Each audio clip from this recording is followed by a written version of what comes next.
ডায়াবেটিসের রোগীদের চিনি, মিষ্টি বা এ জাতীয় খাবার খাওয়া নিষেধ করে থাকেন চিকিৎসকরা। তবে স্বাদে মিষ্টতা থাকায় আম কাঁঠালও কি খেতে পারবেন না ডায়াবেটিসের রোগীরা? অনেকের মনেই এই প্রশ্ন ঘুরপাক খাচ্ছে। ডায়াবেটিসের রোগীদের চিকিৎসকরা শর্ত সাপেক্ষে আম খাওয়ার অনুমতি দিয়েছেন। ভাত রুটি খাওয়া বাদ দিয়ে অথবা 40 মিনিটের বদলে 1 থেকে 1.5 ঘন্টা দৌড়ানোর শর্তে আম খেতে পারবেন। দৈনিক প্রথম আলোতে একটি লেখায় ক্লিনিক্যাল পুষ্টিবিদ হাসিনা আক্তার জানান, আমে যেহেতু প্রচুর শর্করা ও ক্যালোরি থাকে, তাই যাদের ওজন বেশি আর ডায়াবেটিস আছে তারা সারাদিনে মাঝারি আকারের একটি আম খেতে পারবেন। ভাত রুটি বাদ দিতে হবে অথবা 40 মিনিটের বদলে 1 থেকে 1.5 ঘন্টা হাঁটতে হবে। আমে কোনো খারাপ চর্বি কিংবা ক্ষতিকর লবণ নেই। 100 গ্রাম একটি আমে 79 থেকে 82 গ্রাম ক্যালোরি পাওয়া যায়। এছাড়া একটি আমে 75 থেকে 85% পানি থাকে। জুসের চেয়ে তাজা আম খাওয়া বেশি উপকারী।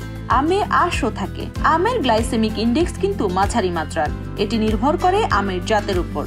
যে আমে আঁশ বা ফাইবার বেশি তার গ্লাইসেমিক ইন্ডেক্সও কম। কাঁচা আমও দারুণ উপকারী। কাঁচা আমে শর্করার পরিমাণ কম থাকে, দেহের শক্তি বাড়াতে সাহায্য করে।